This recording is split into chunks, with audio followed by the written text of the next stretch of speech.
भी गए senior political analyst फदील Ahmad साहब, उनका इस्तकबाल है, खैर मकदम है। और फदील साहब के गायबाना तौर पर भी अभी ज़िक्र हो रहा था कि किस तरह से वो रिज़र्विस्ट को समझाते हैं, ख़ासतौर से इज़राइली फ़ौज के बारे में बताते हैं। चर्चा हो रही थी फदील साहब की जो खुदकुशी कर रहे हैं उसके बारे में, तो वो कैप्टन साहब समझा रहे थे कि क्या सिचुएशन होती है और क्यों आईडीएफ के लोग कर रहे होंगे खुदकुशी। उस पर हम बात कर रहे थे, तो उस पर आप भी थोड़ा-सा कर दीजिएगा। लेकिन मैं थोड़ा आगे बढ़ रहा हूँ और आप अपने अपडेट के साथ थोड़ा-सा ये जो यमन ने आज अंसारुल्लाह हौती ने बहुत ज़्यादा अमेरिका को भी ललकार दिया और अपने खिताब में उन्होंने कहा है अंसारुल्लाह हौती ने कि अमेरिका हमारे यहाँ नाकाम हो गया और हम अमेरिका को बता रहे हैं, इज़राइल को समझा रहे हैं, वो किसी भी तरह से हमें हक की तरफ बढ़ने से रोक नहीं सकता।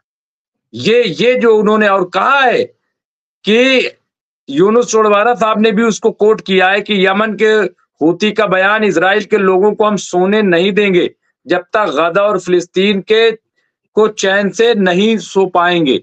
यानी जब तक गज़ा में चैन नहीं होगा, हम इनको भी चैन से बैठने नहीं देंगे। और आज फिर तेल अवीव पे हमला किया है। तो मैं फजील साहब आपसे ही यहीं से शुरुआत करूँगा, अगर कुछ अपडेट हो और उसके साथ ये इसका आगाज़ कीजिए, ये जो सिचुएशन है। देखिए मुमताज भाई, हम वहीं से शुरुआत करते हैं। पिज़्ज़ा बर्गर सेना हम उसका नाम देते हैं। इजरायली सेना का नाम हम पिज़्ज़ा बर्गर सेना देते हैं। रिजर्विस्ट जिनको बोल रहे हैं, वो खुदकुशी कर नहीं रहे, उनको पॉइजन देकर मारा जा रहा है। ये इंटरनल पॉलिटिक्स है ये, कि जब कोई दूसरे सैनिकों को डरवाने के लिए उनको पॉइजन देकर मार दिया जा रहा है, ताकि दूसरे सैनिक जो भागने वाले हैं छोड़ करके वो डर जाएं। और डर करके कोई सैनिक कोई भी होता है, दुनिया का कोई सैनिक, वो मरने आधा तो उसका 70% युद्ध के मैदान से वो ये मान के चलता है कि शायद मेरी जनाजा ही यहां से वापस जाएगा। किसी को ये उम्मीद नहीं होती है कि हम दिवाली के सपने में वहां लड़ाई लड़ रहा है तो वो तो पक्का मारा जाता है, उसकी दिवाली वहीं बनती है। ये बहुत क्रूर सेना है आईडीएफ इजरायली। ये अपने ही सैनिकों को पॉइजन देके मार रहे और दिखा दे रहे हैं कि आत्महत्या कर लिया।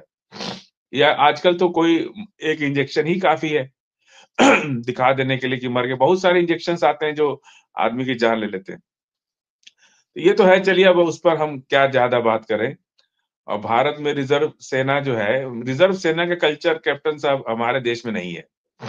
हमारे तो परमानेंट सेना है। और हमारी सेना में भी जब जनरल मानेक शाह साहब थे, जनरल मानेक शाह साहब ने पाकिस्तान के 2 टुकड़े किए। इंदिरा गांधी के जमाने में वो फौज के जनरल थे और उनका दुनिया भर में जो नाम, पूरे दुनिया में उनका जो नाम कमाया उन्होंने, वो बेमिसाल रहा है। और आज भी उनके नाम पर लोग रील्स बना रहे मतलब वो सैनिक, एक दो चीजें उनकी, किसी सैनिक को कभी भी अपमान, छोटा कहना, अगर एक सार्जेंट भी है उनकी नजर में तो वो सैनिक है। एक उनका एक बार जो इंक्वायरी चली तो उन्होंने कहा मरम्मत करना था, तो वो बोले कि मैं तब भी कहा था कि मैं नहीं दूंगा और आज भी कह रहा हूं कि नहीं दूंगा। तो बोले बैरिक का मरम्मत कैसे होगा? तो बोला बैरिक का मरम्मत, लेबर नहीं है हमारा सैनिक, लेबर नहीं है, वो सोल्जर है, वो लड़ाई लड़ता है, वो जान पे खेल करके अपनी देश को बचाता है। आप उससे लेबर उसको समझ रहे हैं? ये एक बहुत मनोबल, मोराल हाई करने वाली बात है। और जब पाकिस्तान बांग्लादेश में 71 में हार गया तो उनके लाखों सैनिक बंधक बना करके हमारे देश में आए। तो उनको गोरखपुर के क्षेत्र में और उधर उधर रखा गया, बाकायदा उनको बैरिक्स बना करके रैंक के हिसाब से उनको घर दिया गया और रैंक के हिसाब से उनको खाना दिया गया। और जनरल मानेक शाह साहब एक बार खाने के दौरान वो मैदान में गए और पाकिस्तानी सैनिक को गले लगा लिए, तो वो फूट फूट के रोने लगा, पाकिस्तानी सैनिक जो बंधक बना करके इंडिया में आया था। तो पूछा कि भाई रो क्यों रहे हो? बोला आप इतने बड़े जनरल होकर के हमको गले लगा लिए, हमारा जनरल तो हमको सलाम का जवाब भी नहीं देता है। हम जान गए कि आप लोग जीते कैसे इस लड़ाई को, इसलिए जीत गए कि जनरल और सिपाही एक दूसरे से हैं और फिर हाथ भी मिलाते हैं। और मेरे टाइम में एक कर्नल थे हमारे यूनिट के कमांडर, रांधवा साहब। तो वो अपना स्पीच देते हैं, ये लोग जब आते हैं तो कहे कि मुझे सिर्फ सलूट करके कोई नहीं हटेगा, सलूट करके कहेगा राम राम सर, सलाम अलैकुम सर, सत श्री अकाल सर। ये मुझे उनकी बड़ी अच्छी बात लगी। वो कहते थे कि सिर्फ सलूट करके कोई भी जवान या कोई भी अफसर एक दूसरे को अपना नाम बताएगा और अपने मजहब के हिसाब से उसको सलाम करेगा। ये सब चीजें भारत सेना की दूसरे देशों की सेनाओं में इस तरह की बातें नहीं दिखती। और कल गुरिल्ला की बात कर रहे थे कैप्टन साहब। गुरिल्ला तकनीक, युद्ध की एक गुरिल्ला तकनीक है।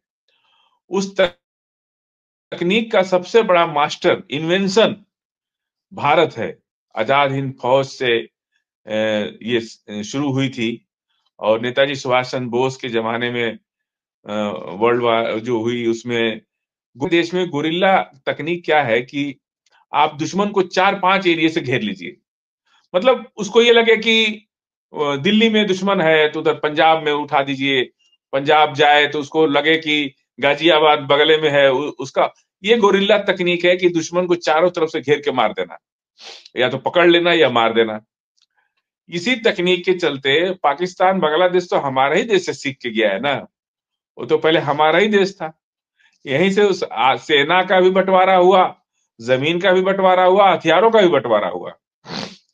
तो बहरहाल अब हम आते हैं इजराइल पर कि यमन की जो चोट है, इजराइल एक तरह से पिज्जा बर्गर की सेना से नहीं लड़ सकता।